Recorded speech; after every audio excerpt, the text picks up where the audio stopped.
ہمارے مفتی صاحب جو اخلاقی طور پر کمزوریاں ہیں وہ شکایات مغرب کو ہم سے ہیں. آپ نے فرمایا کہ شکایات بجا ہیں.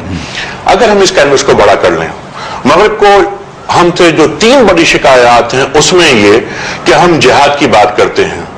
نمبر 2, ہم بینکنگ سے انٹرسٹ کو نکالنے کی بات کرتے ہیں, سودی نظام ہمیں قبول نہیں ہے. تیسری بات, ہم عورت کا احترام کرتے ہیں.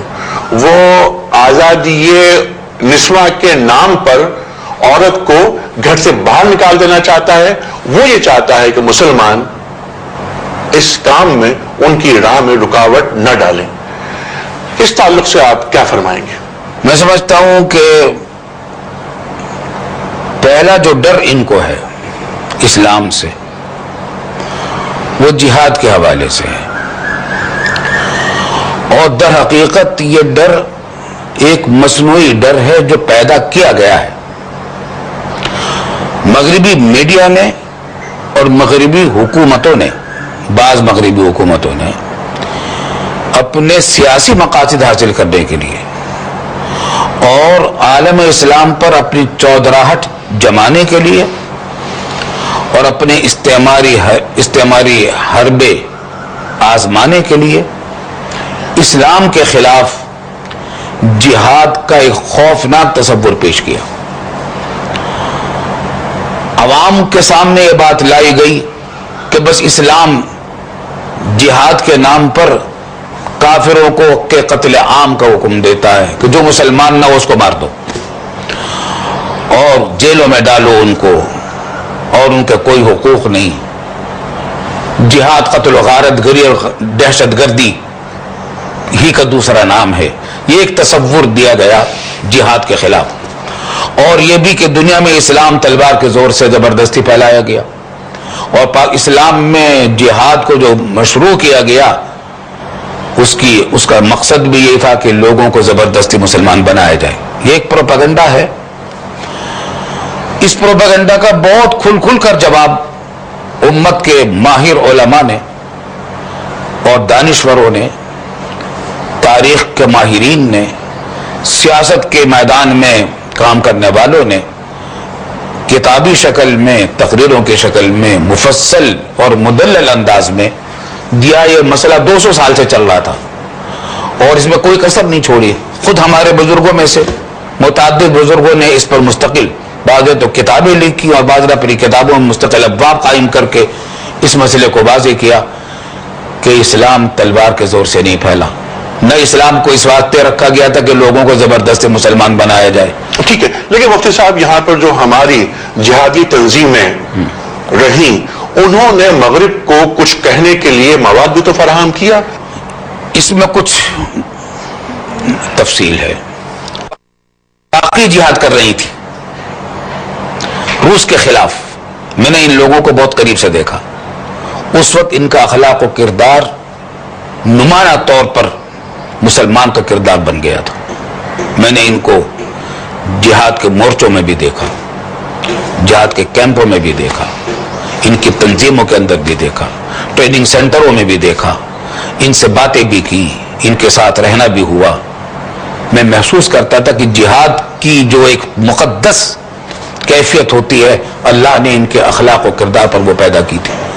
تقوی, اخلاص, تدبر, تواضع, انکساری, جاں سپاری اور قربانی, اور دنیا سے بے رغبتی, آخرت کی فکر, اللہ کی رضامندی کی کوشش, مخلوق خدا پر رحم, یہ تمام صفتیں جو مسلمانوں میں ہونی چاہیے ان میں سے بہت ساری صفتیں میں ان مجاہدین کے اندر اپنی آنکھوں سے دیکھتا تھا اور مشاہدہ کرتا تھا.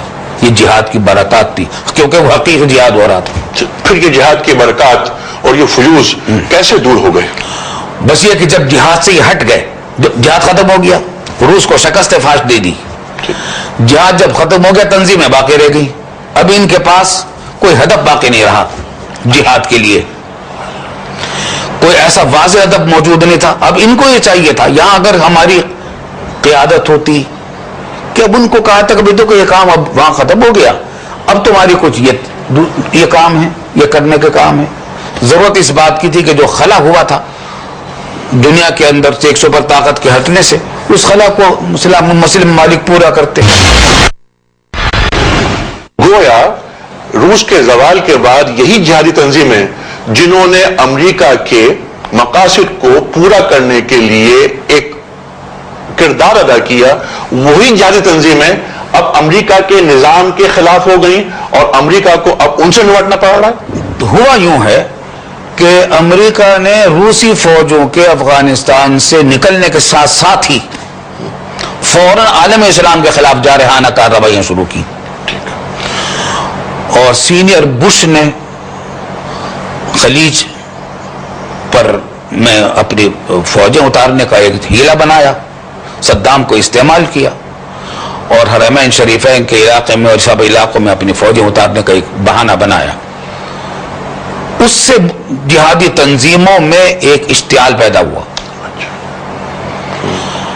کہ یہ ایک نیا دشمن ہمارے سامنے آ گیا. کل تک یہ ہمارے ساتھ شامل ہو گیا تھا، ہماری مدد کرتا تھا، اور آج یہ عالم اسلام کو مٹانے کے فکر میں آ گیا ہے. تو اس واسطے مجاہد تنظیموں میں امریکہ کے خلاف اشتعال پیدا ہوا. لیکن ایک بات میں آپ سے اور عرض کر دوں، عام طور سے یہ تاثر دیا جاتا ہے کہ افغانستان کا جہاد جو روس کے خلاف ہوا تھا، یہ امریکہ کی جنگ تھی روس کے خلاف، اور جس میں اس نے مسلمانوں کو لڑایا اور پاکستان کو لڑایا، مجاہدین کو لڑایا. میں سمجھتا ہوں یہ واقعات کے خلاف ہے. اچھا،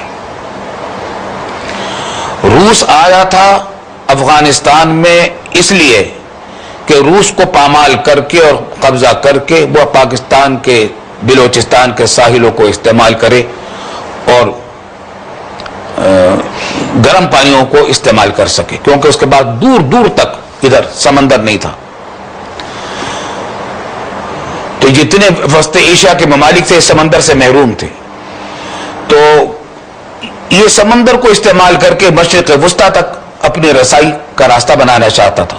در حقیقت وہ افغانستان میں داخل ہوا تھا پاکستان کو فتح کرنے کے لیے، بلوچستان کو فتح کرنے کے لیے. اسی لیے پاکستان کے مسلمانوں نے اس میں بڑھ چڑھ کر جہاد میں حصہ لیا، اور افغانستان کے مسلمانوں نے جان کی بازی لگائی. اور یہ واقعات میرے علم میں جس کا انکار نہیں کیا جا سکتا کہ اس جہاد افغانستان کا آغاز مجاہدین افغانستان نے ڈنڈوں اور پتھروں سے کیا تھا. ٹھیک ہے. اس کے بعد امریکی امداد شامل. ایک منٹ، امریکہ بالکل خاموش بیٹھا رہا کافی عرصے تک. کئی مہینے کے بعد اس نے یہ اعلان کیا کہ $10 کروڑ ہم امداد کے لیے دیں گے پاکستان کو. تو ضیاء الحق صاحب نے کہا کہ ان مونگ پھلیوں کی ہمیں ضرورت نہیں. جہاد امریکی امداد کے بغیر جاری رہا ہے 2 سال تک. ٹھیک ہے، میں یہاں پر ایک بات یاد کرنا چاہتا ہوں مفتی صاحب. وہ $400 ملین سے جیمی کارٹر صاحب کا زمانہ تھا. $400 ملین کو ضیاء الحق صاحب نے پھر یہ تاریخی جملہ کہا کہ یہ مونگ پھلی کے دانے ہیں. پھر وہی امداد $4.02 بلین ہو گئی. یعنی یہ افغانستان کے ذریعے، افغانستان کے جہاد کے ذریعے مسلمانوں کی مدد کی گئی تاکہ دنیا یونیپولر ہو جائے.